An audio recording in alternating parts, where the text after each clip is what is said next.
Onde se coloca um novo aeroporto numa cidade superlotada como Hong Kong? A solução demandou um dos maiores projetos de construção civil do século XX.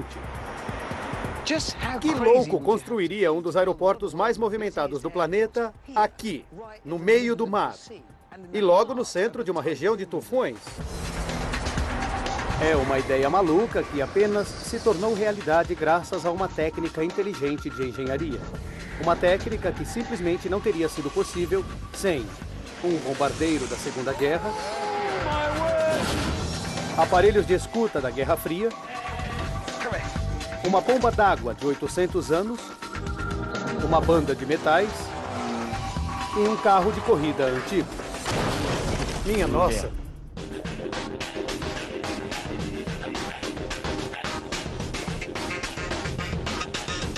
Conexões da Engenharia. Aeroporto Internacional de Hong Kong. A maioria das pessoas que passam pelo aeroporto Chek Lap Kok de Hong Kong não faz a mínima ideia do que foi necessário para construí-lo. Obrigado. Há 15 anos eu não poderia fazer isto. Não sem uma roupa de mergulho.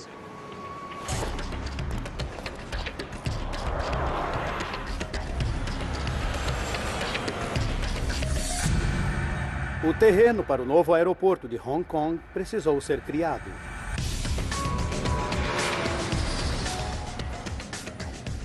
Foi um dos maiores projetos de aterro do século XX. E ele não poderia ter sido realizado sem uma bomba d'água do século XIII. Este terreno não estava ali. As ruas, as pistas, os prédios, os aviões, nada disso. Era tudo só mar.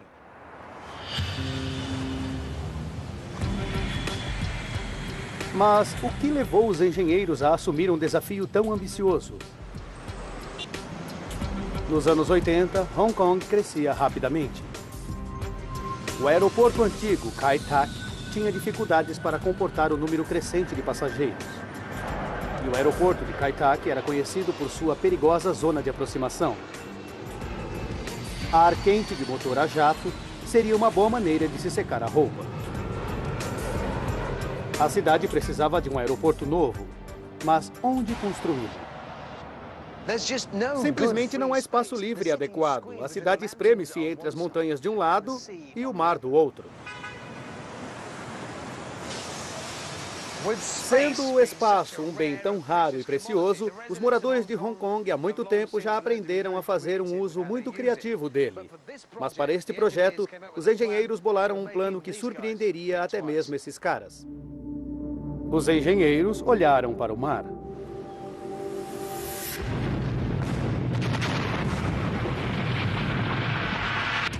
E puseram-se a explodir e aplainar duas ilhas da costa de Hong Kong, Chek Lap Kok e Lam Chau. A intenção era interligá-las e criar uma grande ilha com o material retirado.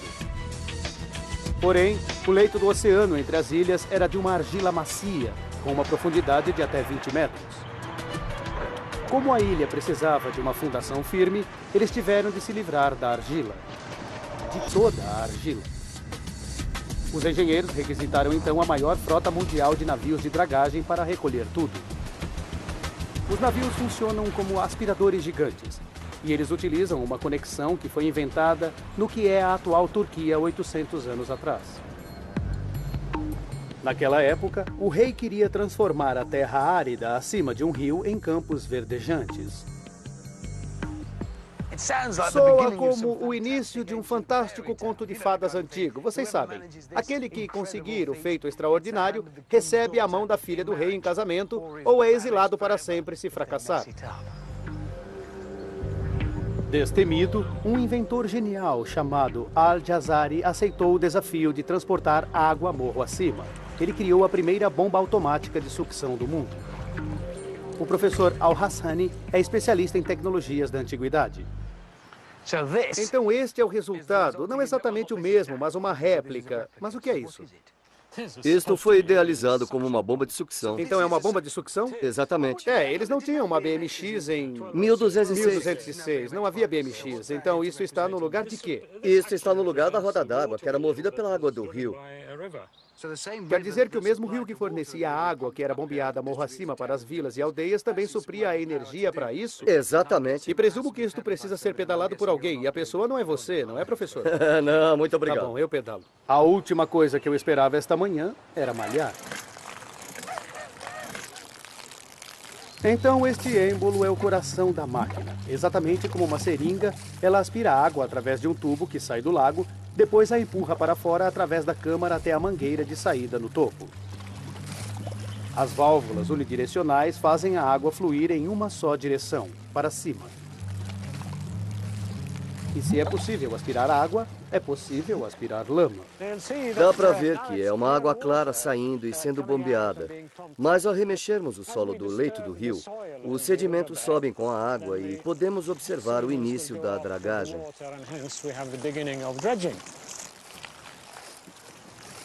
O que funcionou para Al-Jazari no século XIII, funcionou para Hong Kong no final do século XX. Assim como a bomba de Al-Jazari aspirou a água, a equipe de dragagem de Cheklepkok aspirou a lama do leito do mar, embora tenham feito isto um pouco mais rápido, 2 toneladas por segundo, durante 2 anos. Seriam muitas bicicletas para isso. Aspirada toda a lama, os engenheiros conseguiram uma base estável para construir, e em 1995, a ilha para o novo aeroporto de Hong Kong estava pronta.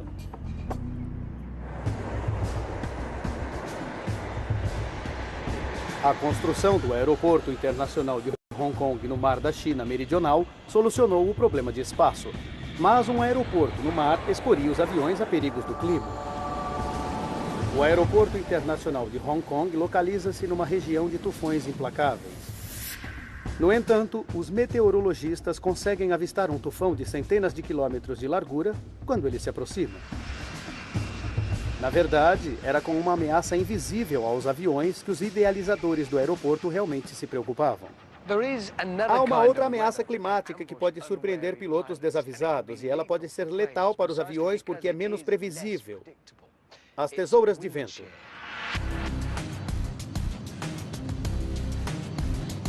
Tesoura de vento é qualquer mudança localizada na velocidade do vento, e o Aeroporto Internacional de Hong Kong localiza-se numa zona de alto risco.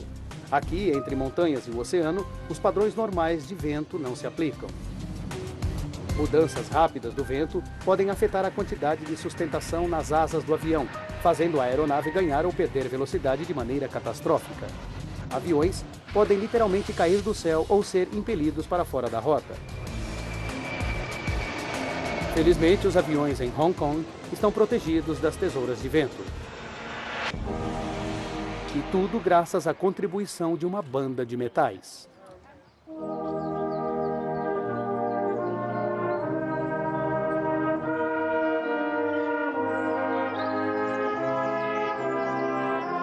Um cientista chamado Christophorus Buys-Ballot pediu a uma banda de metais que o ajudasse a testar a revolucionária teoria de Christian Doppler de que é possível detectar se algo se move em nossa direção ou se afasta de nós, medindo-se uma mudança na frequência. Foi há mais de 150 anos que músicos, talvez como estes, ajudaram a demonstrar um princípio científico que não vemos como novidade hoje em dia, mas que na época precisava ser explicado, demonstrado e provado. Era 1845 e o cientista pôs os músicos num trem porque a ideia era colocar os músicos aproximando-se rapidamente e depois se afastando para que tudo funcionasse.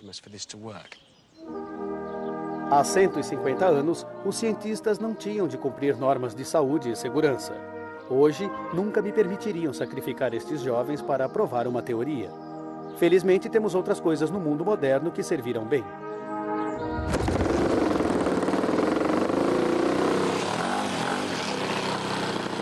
Isto não toca melodias, mas faz barulho e move-se com velocidade. Ouça atentamente o som do motor.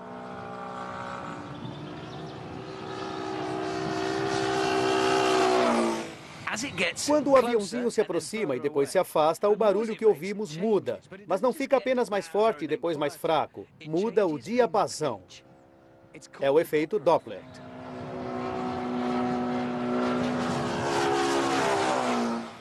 Funciona assim. O avião produz ondas sonoras. Quando ele se aproxima de nós, as ondas ficam mais próximas umas das outras, mudando a frequência e criando um som mais agudo. Quando o avião se afasta, a distância entre as ondas aumenta e a frequência e o diapasão mudam de novo.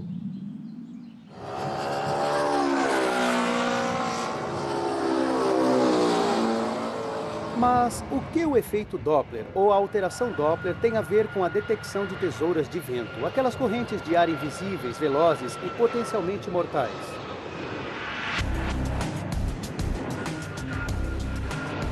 Usando o princípio de Doppler, Hong Kong foi pioneira no uso de um sistema de alertas de tesouras de vento. E a primeira linha de defesa do aeroporto fica a 12 quilômetros da pista. O Check Lepcock está bem ali na linha do horizonte. Vocês precisam meio que confiar no que eu digo. Mas está lá. Dá para ver as torres. Aqui, vemos parte do sistema de alerta de tesouras de vento e turbulência. É uma boa distância, mas por causa da água, temos uma linha de visão desimpedida. Este radar detecta as tesouras de vento ao procurar por gotículas de água, geralmente da chuva. As ondas do radar são refletidas pelas gotículas e voltam para a torre.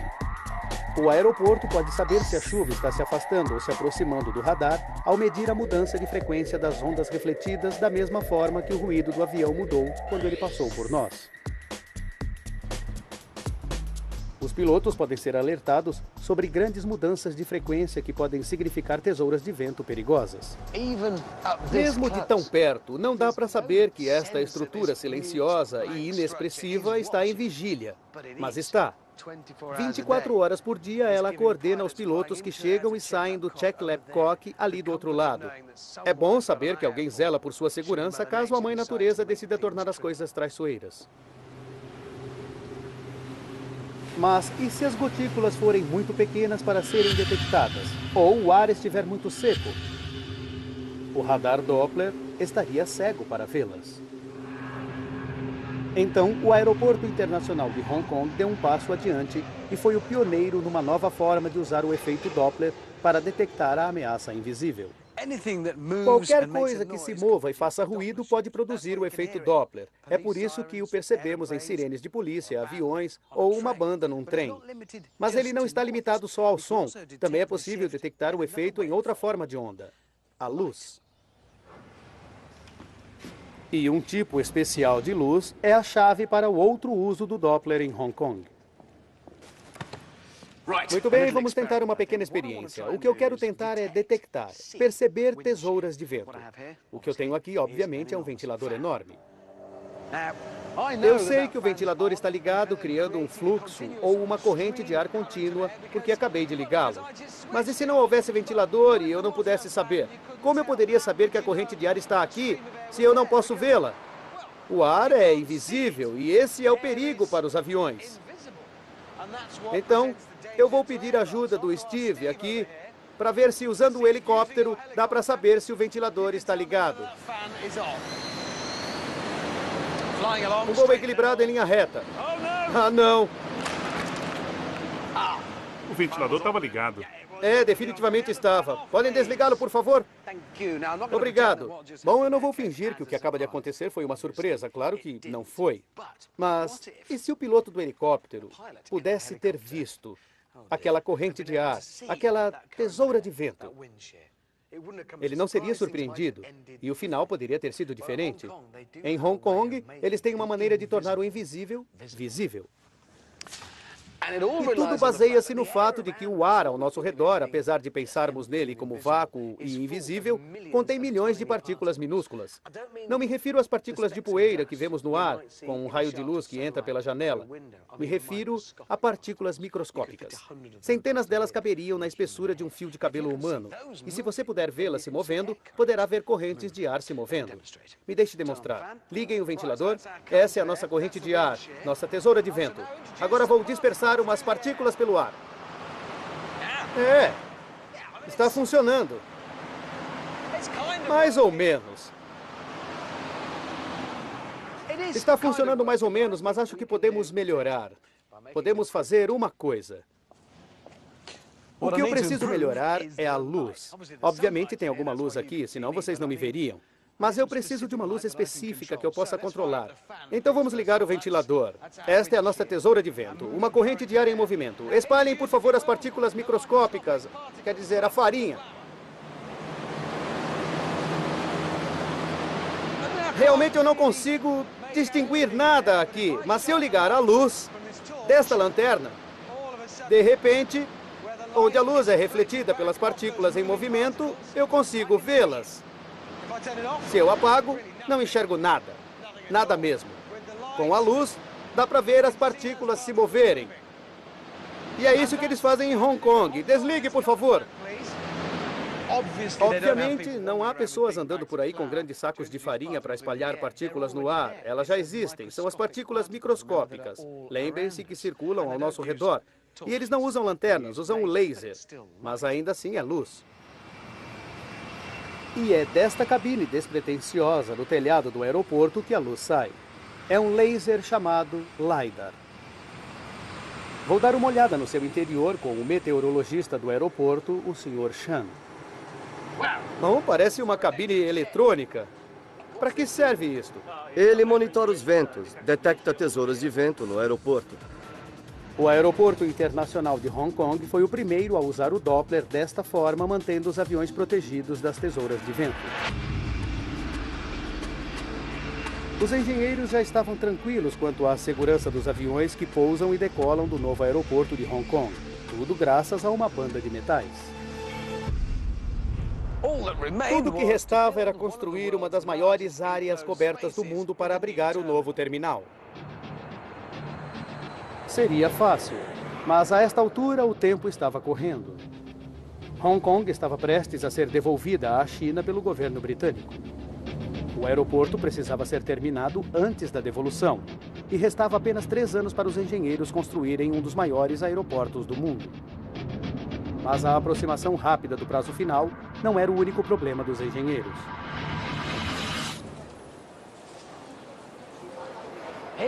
Aqui em Hong Kong, os projetistas ambicionavam algo muito grande. Eles queriam criar uma das maiores áreas cobertas do mundo. Também queriam que fosse uma estrutura leve e arejada. Um espaço grande requer uma grande cobertura. Com 700 metros de largura e mais de 1 quilômetro de comprimento, esta não era uma cobertura qualquer. Os arquitetos do aeroporto insistiam num projeto fabuloso que emulasse o movimento das ondas do mar da China meridional. Era o pesadelo de qualquer engenheiro. Um telhado deste tamanho necessitaria de muitas colunas robustas para aguentar seu peso. Mas os arquitetos não queriam estruturas pesadas atravancando o terminal espaçoso e iluminado. Este é um espaço enorme em que praticamente nada impede a circulação livre dos passageiros.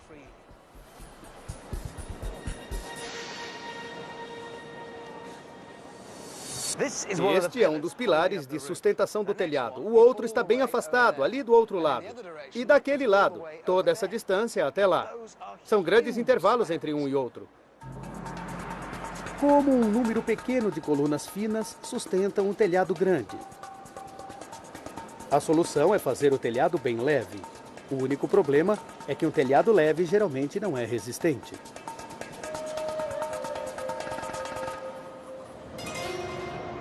Ironicamente, idealizar coisas leves e resistentes é o que os projetistas de aviões fazem o tempo inteiro. Em busca da solução, os projetistas olharam para o céu e encontraram inspiração em um bombardeiro da Segunda Guerra.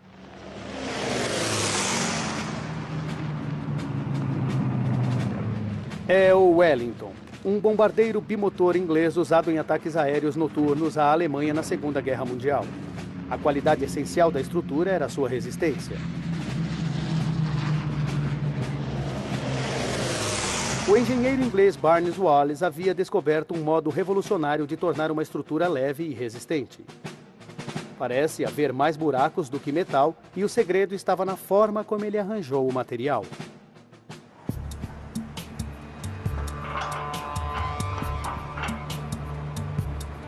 A questão não é a quantidade de metal que se usa, mas como ele é usado.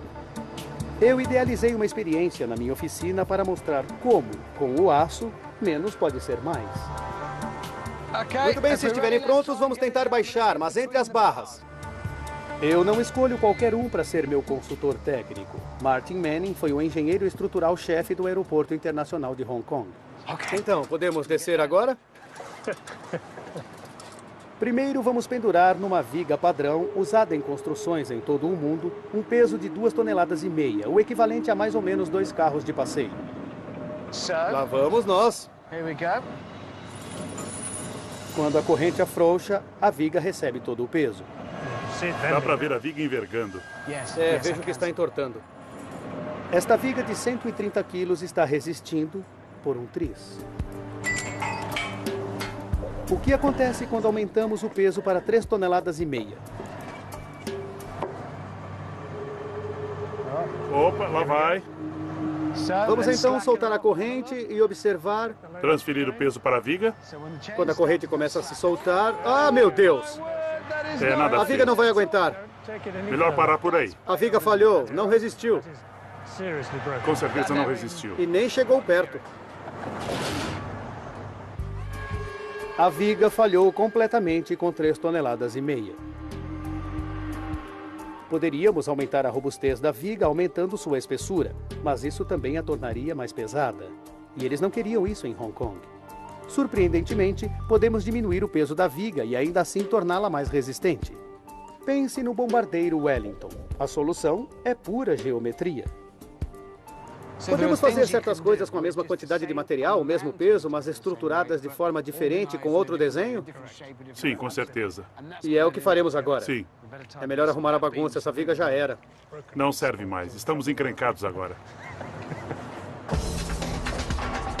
Me inspirando no projeto de Barnes Wallis para o Wellington, eu redistribuí o aço em uma série de triângulos. Esta viga em treliça pesa quase 20 quilos a menos que a outra viga, mas deve ser mais resistente se os cálculos estiverem corretos. Como o peso da carga distribui-se pela treliça, a viga não vergará. Pelo menos é o que Martin diz. E você acha que ela vai resistir? Sim, Só por causa do formato? isso mesmo. Vou testar a convicção de Martin e pendurar um peso muito maior. Muito bem, vamos colocar tudo. Toda a carga? Toda. Vamos colocar todas as placas disponíveis.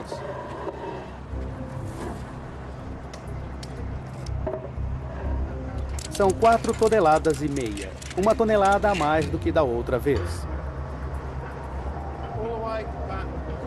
Lembre-se de que a treliça pesa menos que a viga maciça.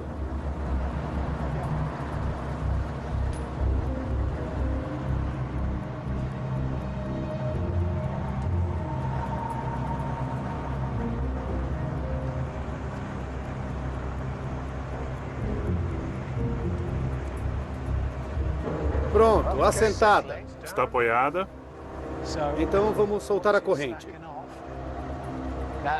Neste ponto, a outra viga simplesmente dobrou-se. Olha só. Essa nem se moveu. Aí está, são 4 toneladas de concreto, meia tonelada de aço. Ela está sustentando 4,5 toneladas e nem mesmo empenou. Resultado satisfatório? Bem satisfatório. A outra viga logo cedeu com 3,5 toneladas. Então é quase o dobro da carga. Mais do que comprovado, não? Isto mostra, então, que a forma como o aço é disposto faz uma enorme diferença na resistência. Nossa treliça era composta de triângulos muito resistentes, exatamente como o bombardeiro Wellington. E uma treliça curva de aço, também composta de triângulos, era exatamente o que os engenheiros precisavam para estender o telhado do terminal em Hong Kong. Cada trecho de 36 metros pôde ser interligado com apenas uma estrutura de treliça enorme, mas leve. Ela se sustenta ali no alto, sem a necessidade de pilares volumosos bloqueando a passagem. Ela deixa então o espaço livre para passageiros como eu perambularem por aí.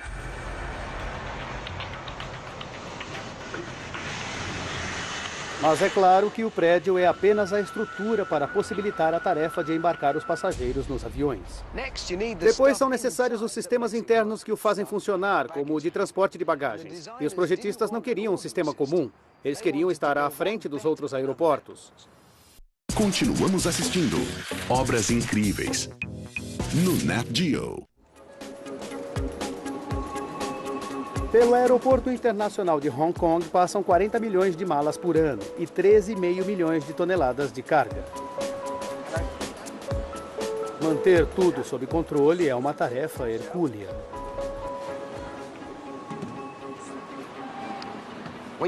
Quando você faz o check-in para um voo, quer ter certeza de que suas malas sairão do mesmo avião em que você estava na outra ponta de seu trajeto e, evidentemente, os idealizadores aqui do aeroporto de Hong Kong perceberam que ter essa confiança era importante para os passageiros. Aeroportos ao redor do mundo contam com códigos de barra para identificar o dono e o destino de uma mala, mas os códigos de barra têm apenas 85% de eficiência.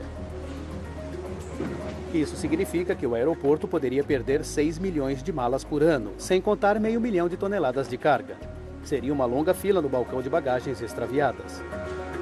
Como os projetistas queriam um sistema melhor, os engenheiros precisavam criar um sistema mais avançado. Eles queriam uma tecnologia que permitisse escanear as malas à distância e com maior precisão. Se inspiraram então num aparelho de espionagem da Guerra Fria. Moscou, 1952. Uma inspeção de segurança descobriu uma escuta na embaixada americana, escondida em uma réplica do sinete presenteada pelos russos 7 anos antes. Era um dispositivo passivo revolucionário que funcionava sem qualquer espécie de fonte de energia interna. Perplexa, a CIA chamou-a de A Coisa. Mas, sem vestígio algum de pilhas para alimentar o grampo, como o sinal estava então sendo transmitido? A resposta forneceu a solução para criar o novo sistema de manejo de bagagens de Hong Kong. Quando um espião russo direcionava uma determinada radiofrequência na coisa, fornecia energia ao microfone e transmitia os segredos do embaixador. É um dispositivo passivo similar que separa as malas em Hong Kong. Mas como?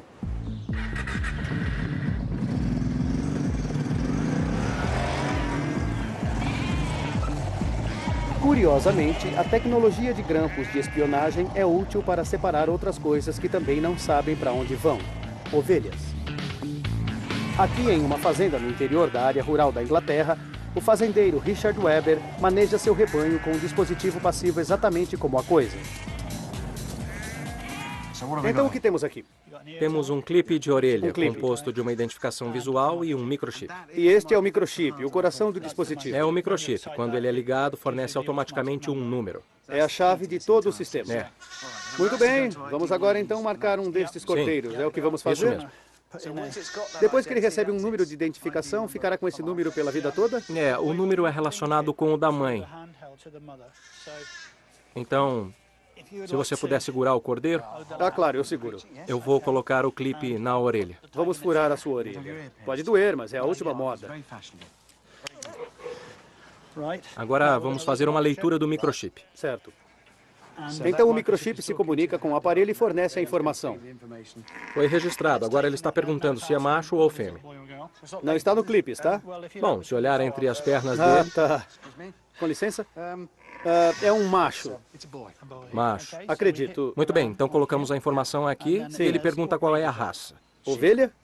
Geralmente é Suffolk, se tiver a cara preta. Sim. É Suffolk. E terminamos. De agora em diante, então, quando esta máquina aciona isto Isso. e lhe fornece energia, ela identifica a ovelha e fornece as informações. Isso mesmo. Então, a bagagem, o cordeiro foi marcado com um microchip de identificação por radiofrequência, ou clipe RFID para encurtar. Mas como este clipe ajuda um fazendeiro a separar um rebanho de milhares de ovelhas? Pedi ao Richard para dividir as ovelhas em 3 grupos de acordo com o valor. Vamos misturar todas elas e ver se conseguimos devolver todas aos cercados originais. Nós pusemos coleiras coloridas para mostrar que ovelhas vão em determinados cercados. Então estão divididas. Temos as coleiras amarelas, as coleiras vermelhas. Isso, as vermelhas naquele cercado e nenhuma cor no outro. Vamos misturá-las e passá-las pelo chamado separador automático, que vai ler o chip e decidir em que cercado elas vão. Certo. Vamos então misturar tudo e Isso. aquele aparelho ali vai separá-las de novo. Isso mesmo. Bom, eu gostei da confiança. Me desculpe, mas vou testar um pouco. Tem uma pequena coisa Tudo bem. que eu quero fazer antes de misturar. Eu espero. Primeiro tenho que pegar uma ovelha, o que não é muito fácil. Não, vem cá. Quero me certificar de que a máquina vai ler o chip e ninguém vai orientar as ovelhas olhando as coleiras. Basta trocar umas coleiras e ver se as ovelhas ainda são separadas corretamente.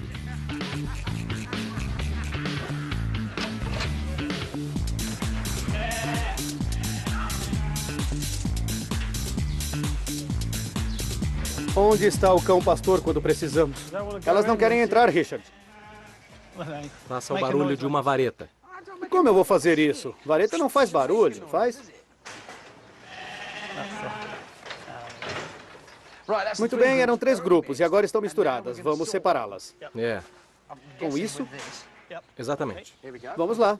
Coleira amarela. Se for uma coleira amarela genuína, deverá ir em frente. Uma porta fecha, a outra abre e ela vai em frente. Isso. É incrível ver como isso funciona. Vermelha. Vermelha, certo? A máquina envia uma onda de rádio para ativar o microchip passivo do clipe, exatamente como o grampo de espionagem. O chip responde com um número e o computador confere os registros dos valores das ovelhas, determinando então para onde enviar o animal independente da coleira. E você não precisa fazer nada. Não, se quiser pode sair para almoçar.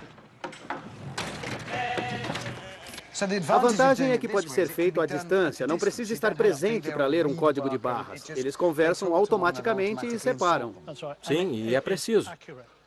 É tão preciso que eu aposto 100 libras que a coleira amarela e a vermelha vão estar naquele cercado.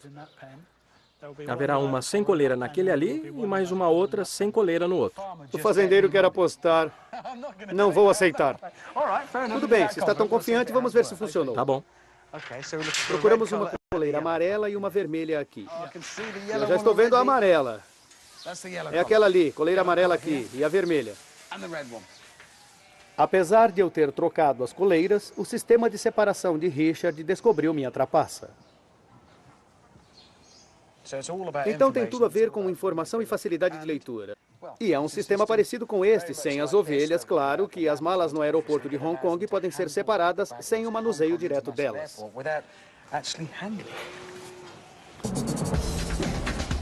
Hong Kong foi um dos primeiros aeroportos a substituir os códigos de barra por clipes RFID para rastrear as bagagens.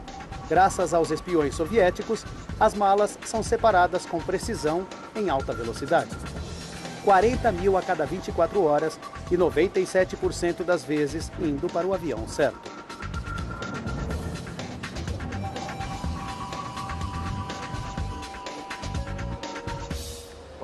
Bom, minha bagagem está a caminho do avião e em breve eu também irei. Tenho tempo para um café e talvez algumas compras. Num terminal com tanto espaço, não falta uma oportunidade para uma terapia de compras. Mas o tamanho do aeroporto criou outro problema para os engenheiros. Lembram-se dos tufões? Essas fortes tempestades tropicais têm sua própria escala de destruição conhecida mundialmente. No topo da escala, categoria 5, os ventos podem chegar a 250 km por hora. Esses tufões criam o caos em Hong Kong e todos correm para se proteger. Ventos tão fortes também causam problemas para prédios altos com grandes laterais planas, exatamente como este. Para proteger o novo aeroporto de Hong Kong da destruição, os engenheiros olharam para outro tipo de transporte e acharam a resposta num carro de corrida dos anos 30. Os engenheiros sabiam que a solução tinha de ser forte o bastante para manter o edifício inteiro, mas quanta resistência precisaria ter? São muitas as pressões que esses edifícios precisam suportar e podemos ver números o dia todo. Mas eu quero realmente sentir o que acontece. Para conhecer mais sobre isso, vim ao único lugar onde posso controlar o clima. Um túnel de vento. Um túnel de vento realmente grande. Pedi ao engenheiro David Wayne para me deixar brincar em seu caro túnel de vento.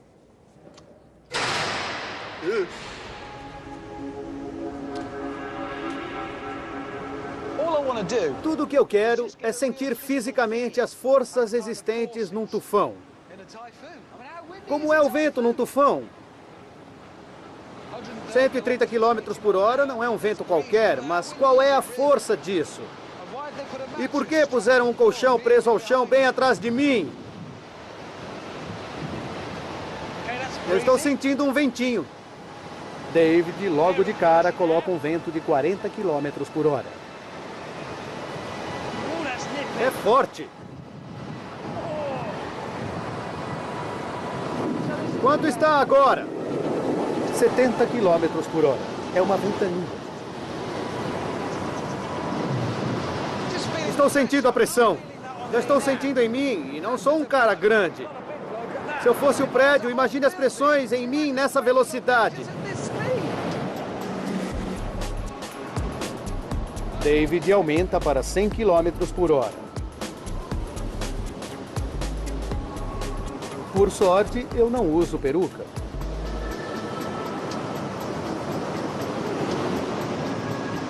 Em pouco tempo, chegamos a 112 km por hora. -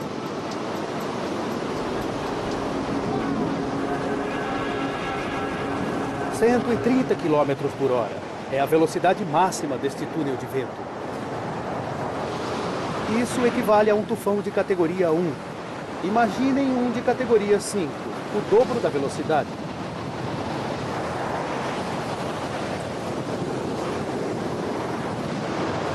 Bom, acho que mostrei o que queria.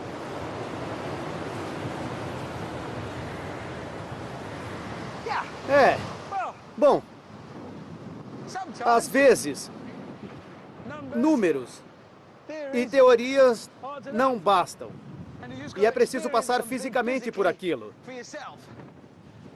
E o que eu aprendi foi que o vento, ar em movimento, pode ser uma coisa muito poderosa. Mesmo sendo um cara pequeno, se eu fosse do tamanho de um prédio grande, a pressão seria incrível. As paredes foram reforçadas para resistir às cargas imensas. Infelizmente, para os engenheiros, ventos fortes pressionam o telhado de uma forma diferente. Todo avião que usa este aeroporto conta com uma coisa para subir ao céu: sustentação. E um dos segredos para se criar sustentação está no ar movendo-se rapidamente sobre uma superfície.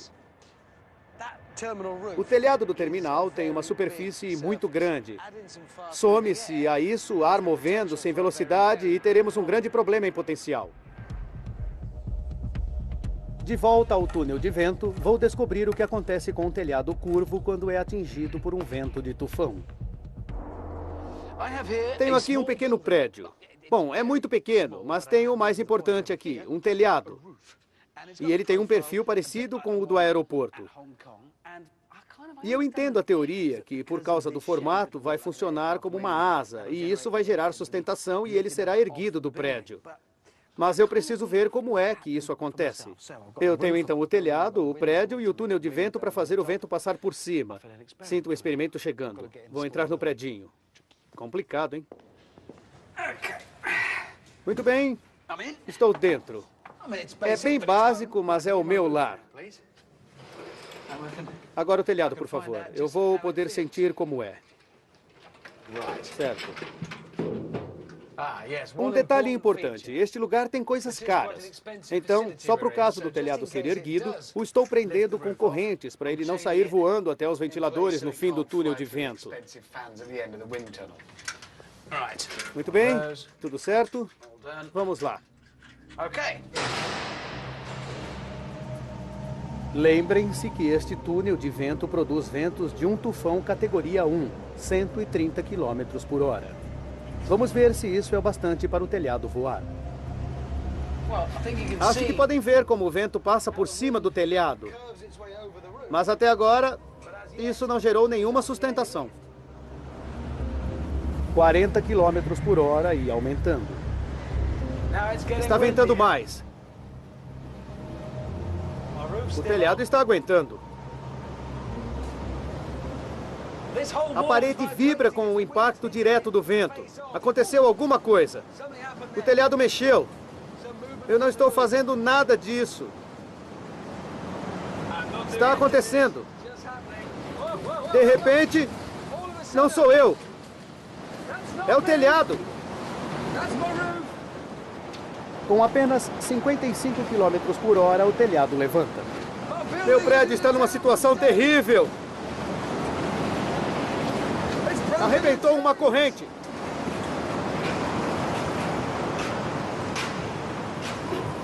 Dá para sentir a sustentação.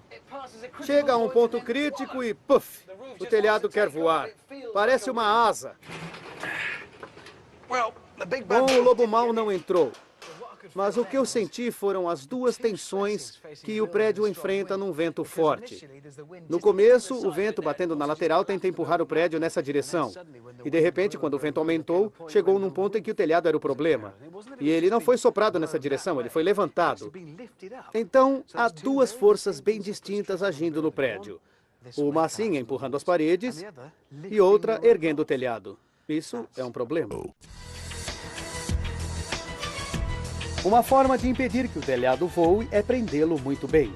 Mas para isso seria preciso um prédio bem robusto. Exatamente o que os arquitetos não queriam.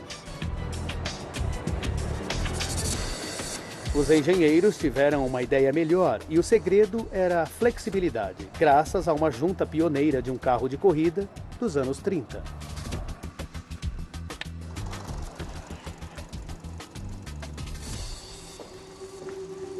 Aí está ele. Esse é um flecha de prata, um Mercedes de corrida dos anos 30. E ele tinha uma suspensão revolucionária criada pela Mercedes, talvez um dos motivos para terem dominado a temporada de corridas de 1937. Mas logo depois que foi lançada, a nova suspensão passou de carros de corrida como esse para carros de uso comum. E ainda pode ser encontrada atualmente. E aqui está. Um triângulo de suspensão. Um triângulo de suspensão é uma peça de aço reforçado. Ele só permite o movimento para cima e para baixo, impedindo que a roda se desloque em outra direção. Na minha oficina, bolei uma pequena demonstração para comparar flexibilidade e rigidez. Existe uma fábula antiga sobre um carvalho robusto sendo derrubado pelo vento numa tempestade, enquanto um pequeno junco resiste porque consegue se dobrar com o vento.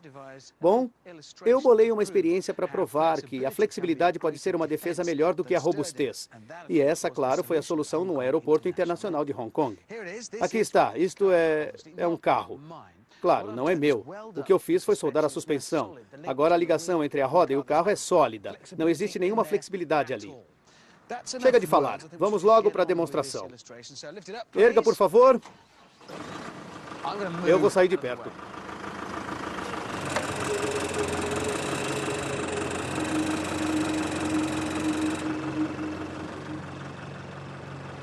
Muito bem, tudo está pronto. Então, solte.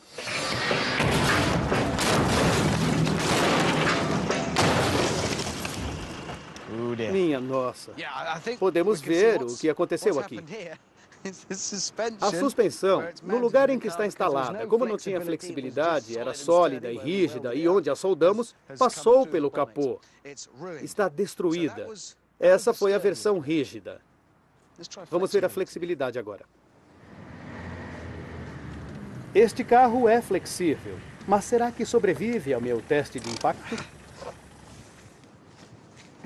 Este carro tem uma suspensão funcionando perfeitamente. Não quero vendê-lo para você, só quero mostrar que ele tem a flexibilidade que o outro não tinha. Vamos passar pelo mesmo processo e ver a diferença que faz.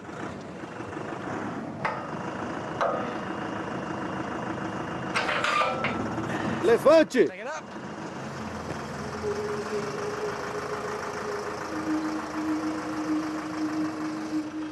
Mandei lavar também. Vamos lá, pode soltar.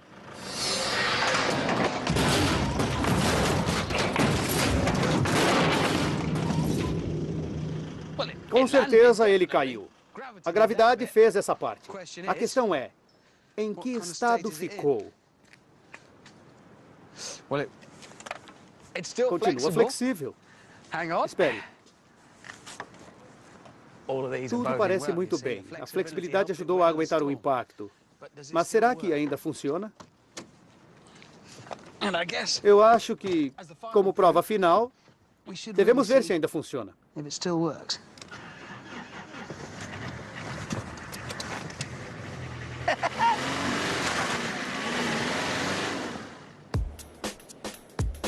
O triângulo de suspensão do carro inspirou os projetistas do aeroporto a unir telhado e paredes com uma junta flexível, permitindo que haja movimento durante os tufões. Mas, diferente da suspensão dos carros, no aeroporto foram considerados 3 movimentos, não apenas um. O telhado levanta como a asa de um avião, por isso a junta sobe e desce. Mas o vento que atinge as paredes provoca um movimento lateral. Por isso, ela tem um mecanismo de deslizamento. Para uma flexibilidade ainda maior, uma junta de rolamento une o triângulo com a barra deslizante. Um total de 1.300 triângulos de suspensão permitem a edificação flexionar e mover no caso de um tufão, graças a um carro de corrida antigo. Anunciaram meu voo. Eu vou embarcar sabendo que minhas malas foram encaminhadas corretamente e que meu avião vai decolar com segurança. Missão cumprida para os engenheiros do aeroporto de Hong Kong.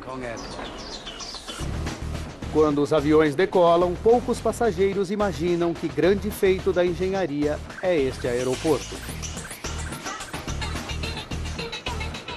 Mas não teria sido possível sem uma bomba d'água do século XVIII, uma banda de metais, um grampo de espionagem da Guerra Fria, um bombardeiro da Segunda Guerra Mundial e um carro de corrida antigo. Versão Marshmallow São Paulo.